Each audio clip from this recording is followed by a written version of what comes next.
My guest today is Courtney Whitmer, Assistant Director of Social Media at Penn State University. And y'all, they are working on something that we should all pay attention to.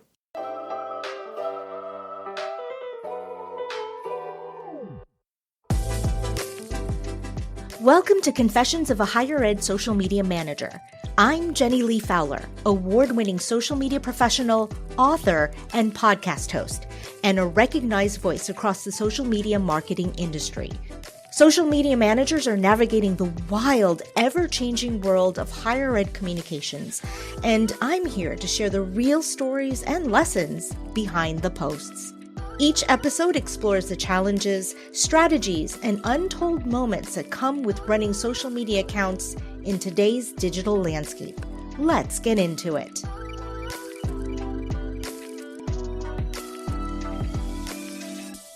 Courtney, thank you so much for coming onto the podcast. I am so excited to be here. This is a treat for me because at this point, I would have spoken to your boss, Kellen Manning. Yes, definitely. And I don't know if it's correct to say his protege, but his assistant director, correct? Yes. So, yay! Yes. I like to say we are yin and yang in our positions. We each have our own sort of lanes, and I think that's why we work so well together. That's great. It's great to hear. Kellen's one of my favorite peoples. Okay, so this is exciting because as far as I know, I think you all are the first higher ed social media team to actually have an influencer marketing campaign. As far as we know, yeah, I've kind of been poking around. I belong to sort of a Big 10 fight club of social media directors. It's our place to speak common problems and, support one another. It's actually, you're right. It is very, very collegial. But I kind of poked around in there and during one of our meetings, someone was like, is anyone doing anything like this? And some people said that they were working on similar ideas. But as far as I know, we're the first people to really be doing influencer marketing the way you would see it in industry and not in higher ed. I mean, it's not a student group, because you have that, you have student content creators. It's not an ambassador program. It is an influencer marketing campaign. Yes, we are paying them to post on their channels, and we are hoping to borrow from their influence with their audience by asking them to talk about certain topics in their personal feeds, and we are paying for it. I love it. So so thank you for that very succinct definition of what influencer marketing is. And can you tell us more about your effort? I come from a background in paid social. I spent 4 years running purely paid social campaigns in higher ed, and then for an agency where my clients were Royal Caribbean Cruises and New Balance shoes. So that experience in industry really inspired me to want to bring some of these more modern marketing techniques into my higher ed career when I came back into higher ed. Because I think there's a lot of times where we're a little bit behind the curve. You we're think? A little bit. I mean, no. Okay. We move slowly, and sometimes it's because we don't have the resources, right? Let's just say it. So maybe not like behind the ball, but we just don't move as quickly as industry. Yeah. And like you said, resource-wise, like I say at Penn State, we have a group of over 150 people in a single Teams chat who are touching social media at the university in some capacity. Amazing. And it is amazing, but it's also like that's a lot of people. And they're not all getting to do social media 100% of the time like you or I or Kellen might be, right? I get to think about social media all day, but a lot of these people are not. And so in thinking about social media all day, it's like, how can we innovate? How can we push things forward? Okay. So sorry, I misunderstood you a little bit. I was thinking you had sort of like a team of 150. No, but it's just within the walls of Penn State. You have some that are other, like, social media, other duties as assigned. And but you and I are like 100% professionals. They're a marketing specialist for one of the colleges, and social media is a component of their duties, but they're also running events and emails and all kinds of other aspects of the marketing position. Which is so common in higher ed, and not not a great practice, to be honest with you. Yeah. No, no. And I think, again, folks like you and I and Kellen, who maybe have been doing this for a long time, maybe we started that way. Maybe we started in a way where social media was a portion of our job, but we've been lucky enough to work into spaces where it's given the credit it deserves, which is that it's a career, it's a job. It requires a lot of strategy, it requires a lot of thought. And so that's where this influencer plan came from, was this idea of, you kind of alluded to it before, we have like a marketing suite. We do a lot of student spotlights. We do a lot of collaboration posts. We do a lot of UGC. And so this was kind of the next evolution of how can we talk to Gen Z and Gen Alpha. I think of Gen Alpha as babies, but they're not. Gen Alpha is coming into Oh yes. college. I have an Um, elder Gen Alpha in my house. She is yes. 12, and can I tell you, she is her own I mean, she is part of the market, spending Yes. money and has Yes. opinions. Yeah. Yeah. No, so I love that. I love that you are all really using social media in a very sophisticated form. It's a sophisticated industry. And yeah, you were just saying that influencer marketing seemed to be the next step. So, Yeah. okay, like so you're yeah, tell it. It it it took a lot. Like you said, we move slowly, right? And so convincing the cogs in your machine that they need to move for this project is a lot of effort. Is a lot of effort to, it took talking to legal to say, do we hire these people as a special kind of intern, or can I even put them on contract? Because no one at Penn State, at least, was really putting students on contracts, really, and Mhm. that was not something that was common. If they're on contract, what does that contract look like? Having to draft up a whole new contract and talk to the legal team about what do we want from these people. And I've never drawn up a contract, so having them say, you're looking at this as a marriage, we are thinking about it as a divorce, right? Like if something goes wrong with one of these people, No, you that's a know really good point. Yeah. right? Yeah, if one of these students, God forbid, has to leave the university for some reason, or, gets in trouble for some reason, how will we separate from them? And that's part of why we decided to do it as a contract instead of as an intern, because at Penn State, when you're an intern, you're a part-time employee of the Mhm. university, and that's a lot more difficult of a situation to separate from if something doesn't go well. So we had to walk through a lot of new territory to get this set up. I had to make, a 15-page proposal about why Yeah. this was important, Hmm. and the research and the background of what it would look like. And to your point earlier, that this is not, oh, I'm taking this content and I'm going to post it on the Penn State channel, or I'm taking this content and I'm going to make a new channel where we post about this. This is, I am trusting these students to take a prompt or a request from me and create something that I can then put into a campaign later. And there's a lot of steps in between to make sure that it meets those criteria that we have created as well. But that's a lot to Yeah. convince stakeholders of. Okay. I have so many questions. But okay, so Yeah. you said you wrote a 19-page like business case on Yeah. why this is important. Can you sort of like tell us why this was so important to you all to do? Yeah. I think so. I teach a class called digital PR. And then, like I said, I came from industry, and social media has been my whole career Hmm. since Hmm. 2012. I was making Twitter ads with a credit card before they were doing any of the stuff that they do now with, rolling payments and invoicing and stuff. It was just you put your credit card in and you I crossed your remember fingers. that. I remember that. Yeah. Yeah. Right. So we can't talk to Gen Alpha the way we talked to other Mm, people. And I interface with students on such a regular basis. They're not watching TV with a capital T. They're not sitting in a room with a monitor on the right. wall and, seeing commercials. They're not looking at magazines and seeing ads. They're not looking out a car window and seeing a billboard, right? Like if they're sitting in a car, they're probably looking at their device in their hand. Mhm. And so to really get their attention, you need to be in the device. But being in the device isn't enough Well, anymore. they It's not don't want enough to to hear from just, brands, right? Like we're learning they don't want to hear they from want to hear brands. from peers or I mean, frankly, creators and They don't want to be sold right. to. They don't want to feel like they're being Right. sold to is really what it comes down to.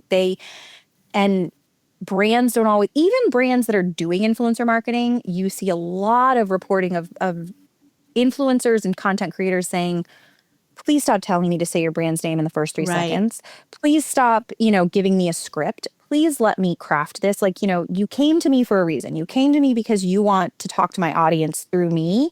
Trust me to know how to talk to that audience. Trust me to have built this audience off of my own knowledge and my own skills. And let's create a partnership where you use my knowledge and skills and my trust that my audience has in me to share your message. And that's scary for higher ed. Sure. It's a new concept. Yeah, no, that's true. So it does sound though like your influencers are students. Yes. So, if you're out in the world and you're Fenty Beauty or you're CeraVe, face wash, you can just send someone a PR package and say, hey, wash your face with this, put this lipstick on and make a video about it, Yes, right? I can't right. do that. I can't send someone Penn State in a package. I have to rely on people that already exist. And thankfully, and I know Penn State is not unique in this, but I was the person who launched our TikTok Mm, account in mhm. 2023. We launched it. I started the process of convincing the university that we needed one in 2022, but we didn't launch until February of 23. And at the time, you could still see hashtag usage. And there was a billion mentions of Penn State on TikTok by 2022. And we were not part of that conversation. We didn't have an account. Even Penn State football didn't have an account, right? Like a lot of places, their athletics teams will have. There were no Penn State TikTok accounts except for student affairs. And it was pretty small. So I knew that the conversation was happening in that space, but we were not being a significant part of it. And so again, once we launched the TikTok, it was like, okay, how can we leverage this even more? And seeing every day, I was seeing students talking about us in a really positive way. Here's a day in my life. Here's why I love Right. it here. I can't wait for, hockey season, football season, baseball season, whatever it is. Here's my internship. I'm going abroad, right? They're telling this story in such a compelling way. And if you look at the comments, you see the young Right. kids, right? Oh, I can't wait. I want to come. I thought when we launched the TikTok that I was going to be talking to college students. I am not talking to college Right. students. I am talking to children. And that's a privilege because it is hard to talk to that Mm, audience. And mhm. so, getting in front of Gen Alpha is really challenging. As someone who's done paid, there's a lot of restrictions around how you reach Gen Alpha. Under Mhm. 18 has a lot of parameters when you're creating a campaign in the paid space.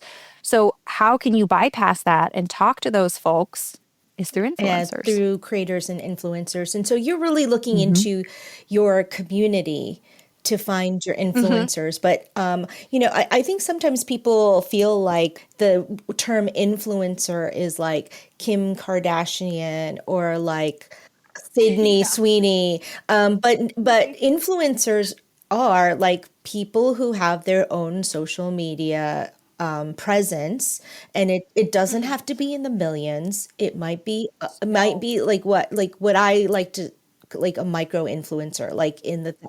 thousands or 10,000s, right? But they have a very strong Yeah. community presenting what they present. And And a lot of the data is showing us that actually those folks are the ones that you want to be working with. they have higher trust value. Influencers are not necessarily like the Sydney Sweeneys, right? They're the MIT college student as well. Absolutely. I promise you, every university has an influencer in their midst. Every single one. You have these folks out there. And again, what we talk to our interns about this, we talk to our influencers about this, we talk to kids we want to do a spotlight with where we say, don't change your style when you make something for us. Don't alter what you're already doing because the kids that are watching you, your very mundane to you life is their dream life, right? They're sitting in biology in ninth grade, daydreaming about when they can have the freedom to roam campus by Hmm, hmm. themselves, to pick whatever they want at the cafeteria, to go to the gym when they feel like it, to, not have to take biology anymore and only take English classes or whatever the case may be, right? Just so we really, really make sure that everyone understands it.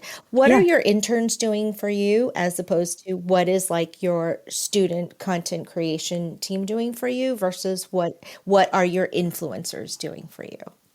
We think of it as like a suite of content creation, right, that we have happening. So we have folks that we identify who are out in the world making Penn State content. Maybe it's a club, maybe they're just an interesting student. And we might reach out to them. We'll literally just DM them and say, hey, we really like what you're making. Would you want to make something for us, or a collaborative post? And that is a one-off. We work with them one time.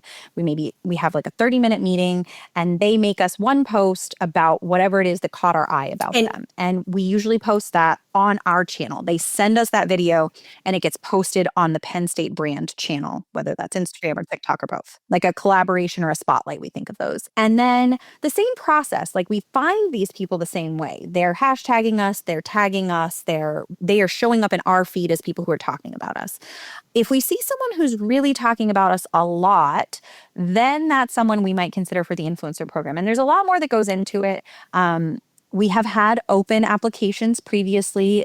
In the spring, when we launched the pilot, last spring of 2025, we launched the pilot. We did do open applications, but we didn't really find anyone that wasn't already on our radar through the student applications. So instead, this fall, when we wanted to launch it again, we kept a handful of them and we added some new ones, and we really targeted them and just reached out to them directly. And they're all what I would call nano influencers for the most part. So under 10,000 followers to micro influencers. We have some with upwards of 20,000 followers. That keeps them affordable.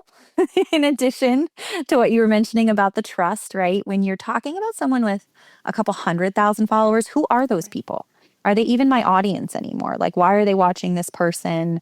Are they valuable to me? I think that's something that a lot of people get caught up in, is they see big numbers of followers and they don't think about what are the demographics, right? Is that, for me as Penn State, we think a lot about in-state students. You know, if someone has 200, 300,000 followers, what proportion of those are even Pennsylvania residents anymore? You know, the main difference between the interns and the influencers, both of them are a long-term relationship, but interns are Penn State employees. They are working a set number of hours per week.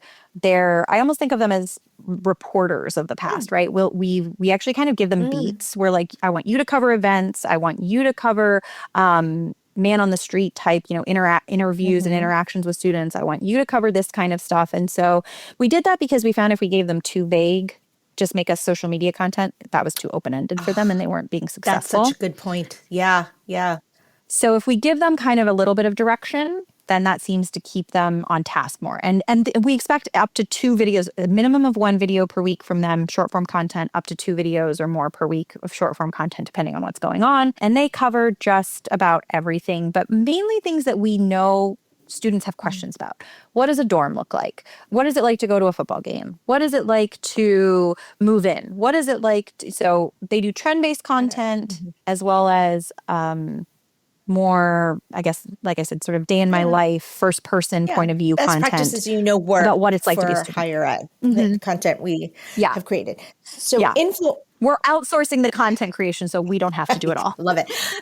So influencers almost act as like maybe independent contractors, right? They are, exactly. For us, for the program that we've created, the influencers then are independent contractors. We are requesting maybe 1 video a month during the academic school year. So about 3 videos a semester. We pay each individual influencer. They invoice us. You know, in the Penn State system, you are, Jenny, if you were an influencer, we would have your invoice coming in just like Microsoft invoice comes in and it gets paid through our system.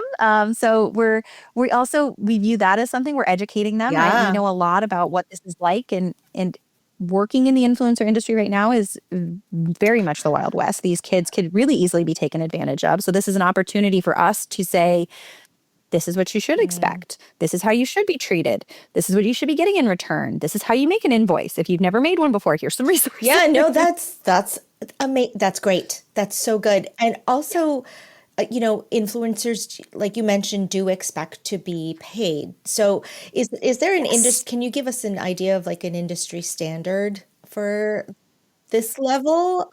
Yeah, there's some resources I can provide, but it varies on which resources you're looking at. So a lot of resources will give different suggestions based on follower count and platform. So you're going to pay an Instagram influencer typically more than you're going to pay a TikTok influencer. Oh. Not by a lot, and TikTok is catching up. But for a while, as TikTok was growing, it was a little bit easier to grow a following there than it was Instagram. But again, this is a really fast moving area. Right now, we're finding that on Penn State's content, for instance, and our program is right now limited to TikTok. So I primarily care about someone's TikTok following, which is why this next part matters. When we look at Penn State content, there's a new measure that says how many people following you saw this, and how many people who have seen your content before but aren't following you saw this. Yes, the number of right? non-followers. Right. So what we're seeing is that for us, we have over 200,000 followers on TikTok. A video that has 100,000 views, 90% of it is non-followers. But 90% of it is people who have seen our content before, right? So these people in TikTok, because of how the algorithm is set up, most people are scrolling their For You page. They don't follow people. Right. They just scroll their For You page and trust it to give them what they want to see. And so even saying, paying by follower counts doesn't fully feel like the right measure anymore, but it's kind of the only thing we've got. That's kind of what influencers are using, really right? I would say their average views is what matters more because, I can have an influencer who has 3,000 followers, but their videos regularly get 20, 30, 40,000 views, right? So yes, what matters to me is more so how many views they're getting. Let's take a quick pause for a word from our sponsor.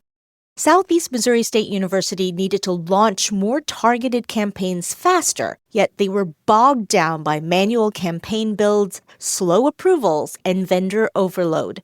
With Element 451, they eliminated 5 vendor tools and gained marketing superpowers in one platform.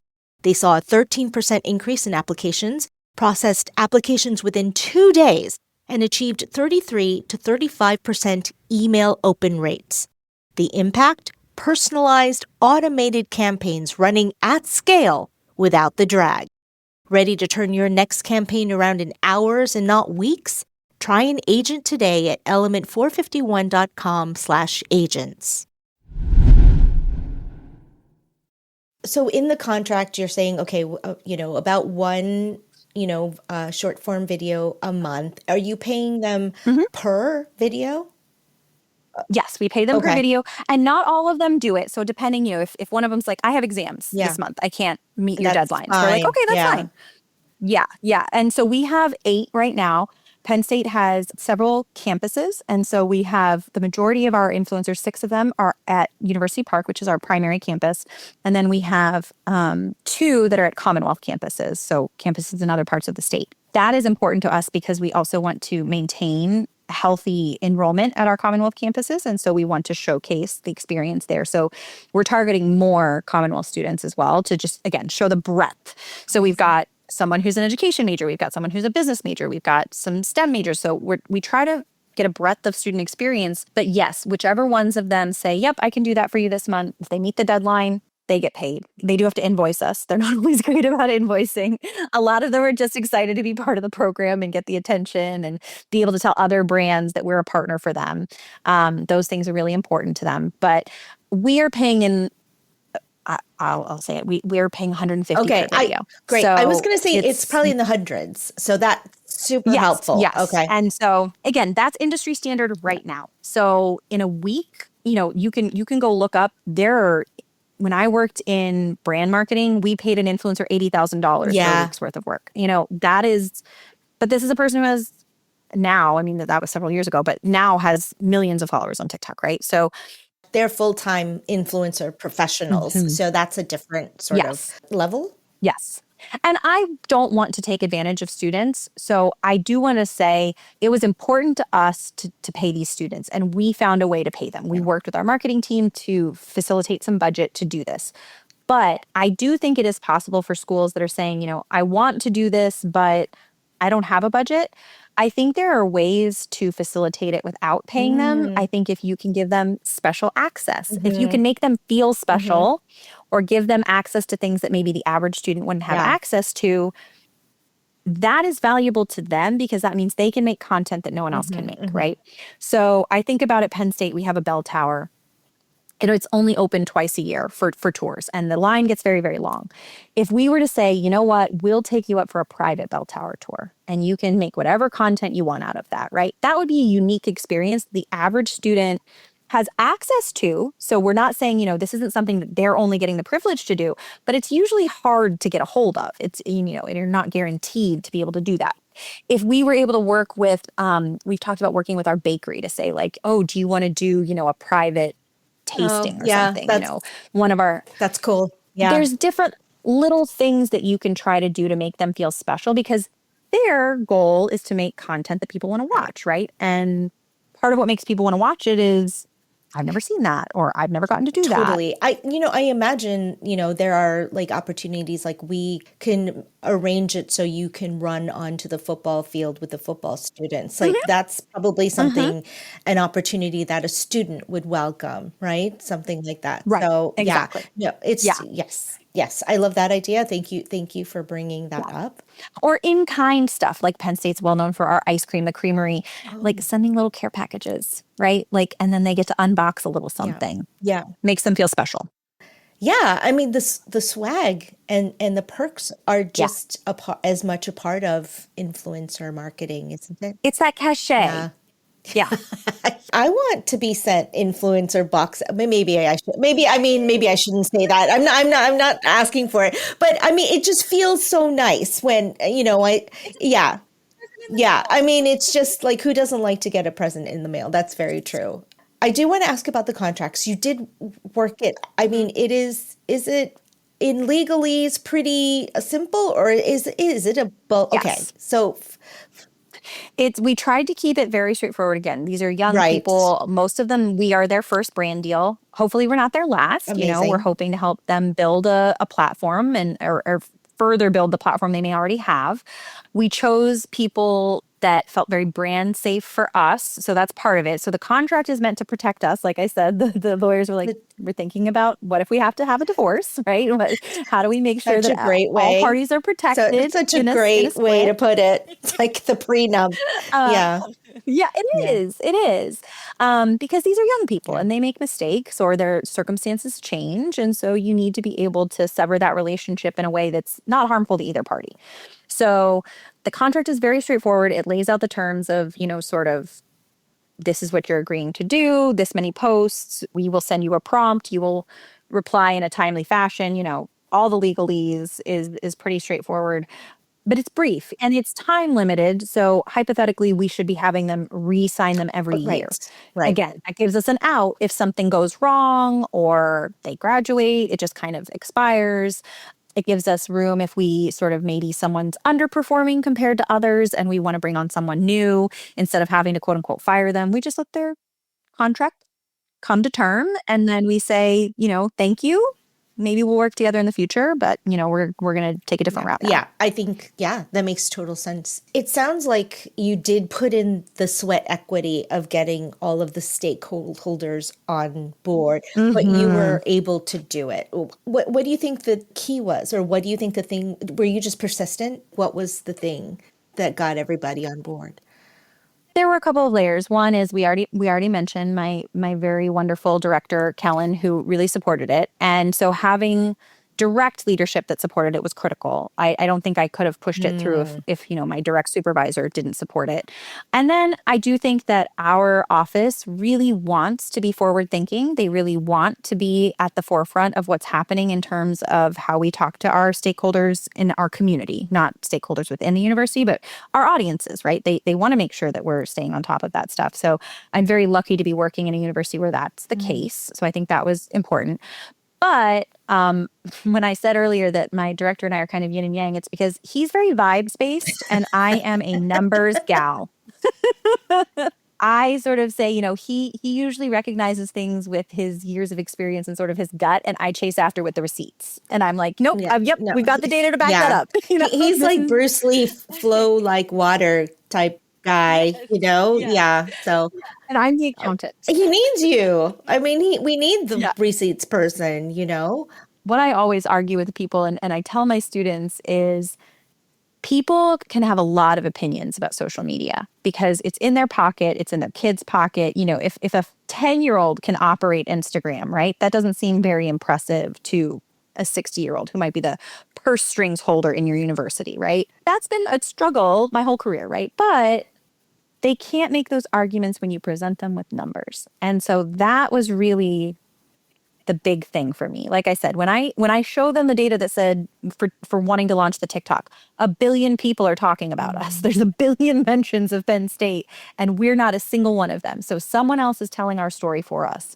They don't like that idea. When you tell stakeholders that someone else is telling their story for them, and most universities have a very strong conception of how they want to be perceived, you want to make sure that the way you want to be perceived is out there amongst the stories. And so whatever your goal is in that regard, if you want to be perceived as, a medical institution or a research institution or STEM focus or whatever it is that's your thing, and there's a chance someone's out there calling you something else, you need to get there. So working in this way, really, showing them the numbers of the generational numbers of how many kids have these devices, how many hours a day they're spending on it. There's so much data out there to support the argument that if you want to talk directly to the next generation of students, the perspectives that are out there, you have to be here. And it's not enough to just be there. You have to be seen, right? They're going to scroll past you. They're used to commercials. So if you're not talking to them in the way that they find engaging, then what are you even spending your time and money on? Okay, listeners, if you are hanging on every word that Courtney is saying, like I am, please give this podcast a rate and a review, and on the platform of your choice, as that really helps me out a lot. So, Courtney, if you have advice to give to someone who's like, I agree with Courtney, I think we need to have an influencer marketing campaign. You gave them really good advice about like back it up with data. What are some other things you didn't think of at the beginning, but like hindsight was really important? I mean, I would say don't take no for an answer. Like you kind of hinted at it before, how did we push this through? It took over a year. It took over a year to get approval, and then it took another 6 months to even get it off the ground, right? And so I would say think creatively. Again, a lot of us are used to not having budgets, not having resources, not having access to the things we necessarily want. So thinking creatively, like I said, you don't have a budget, that's okay. Find students with these small followings. They may not want to necessarily be paid. They're happy to just be able to put on their resume that your brand is their quote unquote employer, right? That is something that then they can go out to other brands and say, look, I work for this brand, right? For me, Penn State, I'm an alum. I've worked at Penn State. I forget that to other people, we are huge. Yeah. And I think, there's the discrepancy between athletics and academics. So that can play into it, that I'm sure a lot of other schools can relate to. Fair. But it's a well-known brand internationally. People recognize our brand. And so that is valuable to these student influencers. If they're really trying to build a career and get the attention of other brands, then being able to say, oh, well, I work with this major brand, is valuable to them. I would also say, really thinking about who you're targeting. There are students who have really what we like to call brand safe accounts. And when you kind of show this wholesome person to a stakeholder and say, look, this is the person I want to feature. Look, they're talking about their dog who's wearing a bandana for our university. And they're talking about how much they love their parents. And they're so excited for them to come for family weekend. Like, how can you object to that? They're so sweet. I love those examples. Be persistent. Don't take no for the answer. Back with data. Yeah. And think creatively. Yeah. There are ways to get around not having funds. It's still valuable to have these student influencers' voices out there talking about what it matters to you. So we, like the prompts that we've given are, why did you choose Penn State? Why did you choose your major? Why, what are your favorite traditions? What are your favorite memories? That might sound like they're the same thing, but we think of traditions as things that they're doing over and over. So maybe it's, the first fall tailgate, and their favorite memory might be, when they met. It's a different pocket. And quite frankly, that might be more, I feel like it's maybe more important now than ever, right? It We are is in a with some of what's interesting moment. So it's, for higher education. Yeah. Yeah. So showing the value that goes beyond, maybe you're talking to someone who wants to be an English major and their family's like, oh, it's really expensive to go to school right now. And that, do you really need that? There's more to university than just your degree, right? There's the friendships you form, there's the network you form, there's the experiences you have, work experiences you have, whether it's study abroad or just the or growth. being an I feel influencer. like, Yeah, all of the yeah, it's things. just such an era of growth in finding your own self, right? Yeah. Without immediately jumping to adulthood. And I think one thing I didn't mention is by selecting these influencers, we're also, I joke, I'm like, I could find an influencer who's a communications or a marketing major. I could find 10 in the next 5 minutes, right? But finding the students that are STEM majors that have this kind of following, or finding the students who are education majors who have this kind of following is really hard. And I want to amplify those voices because, again, maybe your university is thought of in a certain way. Maybe, you're at MIT. It's like, oh, it's all STEM majors. Maybe it's not. Maybe you have arts majors and you want to elevate those stories so that more art students are like, oh, I didn't It's know one of my that. goals, Courtney. One of my goals. People don't know that we have a football team. So we just did a video on the football team. But no, I appreciate that point and I hear you. Courtney, you know that I can't end our fascinating conversation without Yes. asking you, what is your confession? My confession is I just spent whatever this ends up being 30 minutes, 45 minutes talking to you about influencers, and I actually dislike about 90% of influencers. I just told you why you need influencers, but let me explain. Yes, please. I do think, and again, we are people who work in social media. There's a light and a dark side to everything, right? And I think that influencing has become a space where a lot of people who are just in it for the money exist.